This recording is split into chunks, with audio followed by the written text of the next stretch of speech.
ರಾಜ್ಯ ಸರ್ಕಾರ 2 ದಿನಗಳ ಕಾಲ ಸಂವಿಧಾನ ಮತ್ತು ರಾಷ್ಟ್ರೀಯ ಐಕ್ಯತಾ ಸಮಾವೇಶವನ್ನ ಹಮ್ಮಿಕೊಂಡಿತ್ತು. ಇನ್ನು ರಾಜಕೀಯ ನಾಯಕರು ಸೇರಿ ಅನೇಕರು ಸಂವಿಧಾನದ ಹಾಗೆ ಏಕತೆಯ ಬಗ್ಗೆ ಮುಕ್ತವಾಗಿ ಮಾತನಾಡಿದ್ರು.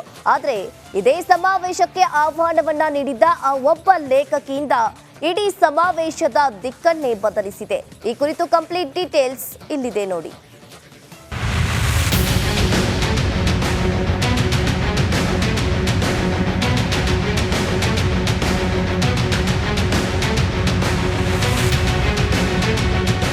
ಬೆಂಗಳೂರಿನಲ್ಲಿ ಸರ್ಕಾರದ ವತಿಯಿಂದ 2 ದಿನಗಳ ಸಂವಿಧಾನ ಮತ್ತು ಐಕ್ಯತಾ ಸಮಾವೇಶವನ್ನ ಶಿಸ್ತುಬದ್ಧವಾಗಿಯೇ ನಡೆಸಲಾಯಿತು. ಆದರೆ ಸಿಎಂ ಸಿದ್ದರಾಮಯ್ಯ ಸರ್ಕಾರದ ಆ ಒಂದು ನಿರ್ಧಾರಕ್ಕೆ ಮಾತ್ರ ಇಡೀ ಕೇಸರಿ ಪಡಿಗೆ ನಿಗಿ ಕೆಂಡದಂತಾಗಿದ್ದು ಮಾತ್ರ ಸುಳ್ಳಲ್ಲ.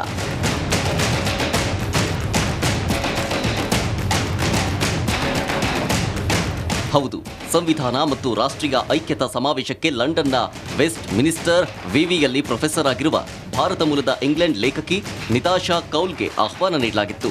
ಹಾಗೆ ಸಂವಿಧಾನ ಮತ್ತು ಐಕ್ಯತಾ ಬಗ್ಗೆ ಮಾತನಾಡೋ ಅವಕಾಶವನ್ನ ಕೂಡ ಸರ್ಕಾರ ಕೊಟ್ಟಿತ್ತು. ಆದರೆ ಕಾಶ್ಮೀರ ವಿಚಾರದಲ್ಲಿ ಹಲವು ವಿವಾದಿತ ಬರಹ ಬರೆದಿರುವ ನಿತಾಶಾಗೆ ಆಹ್ವಾನ ನೀಡಿದ್ದು ಯಾಕೆ ಅಂತ ಸಿಎಂ ಸಿದ್ದರಾಮಯ್ಯ ಸರ್ಕಾರದ ವಿರುದ್ಧ ಬಿಜೆಪಿ ನಾಯಕರು ಕೆಂಡಾಮಂಡಲರಾದರು.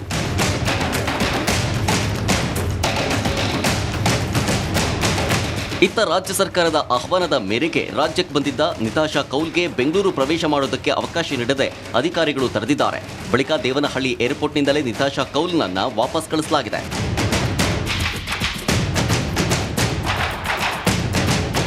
ಈ ಎಲ್ಲ ಬೆಳವಣಿಗೆ ಬಗ್ಗೆ ಎಕ್ಸ್ನಲ್ಲಿ ಕೇಂದ್ರ ಸರ್ಕಾರದ ವಿರುದ್ಧ ನಿತಾಶಾ ಆಕ್ರೋಶ ವ್ಯಕ್ತಪಡಿಸಿದ್ದಾಳೆ.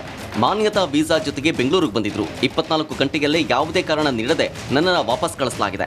ಈ ಹಿಂದೆ ರಾಷ್ಟ್ರೀಯ ಸ್ವಯಂ ಸೇವಕ ಸಂಘವನ್ನ ಟೀಕಿಸಿದ್ರಿಂದ ತಮಗೆ ಪ್ರವೇಶ ನಿರಾಕರಿಸಲಾಗಿದೆ ಅಂತ ಕೌಲ್ ಆರೋಪಿಸಿದ್ದಾಳೆ. ಒಟ್ಟಾರೆ ಸಂವಿಧಾನ ಮತ್ತು ರಾಷ್ಟ್ರೀಯ ಐಕ್ಯತಾದಂಥ ಸಮಾವೇಶಕ್ಕೆ ಈ ರೀತಿಯ ಪಾಕಿಸ್ತಾನ ಪರ ಒಲವು ಹೊಂದಿರುವ ವಿವಾದಿತ ವ್ಯಕ್ತಿಗೆ ಆಹ್ವಾನ ನೀಡಿ ಸರ್ಕಾರ ವಿಪಕ್ಷಗಳ ಕೆಂಗಣ್ಣಿಗೆ ಗುರಿಯಾಗಿದೆ.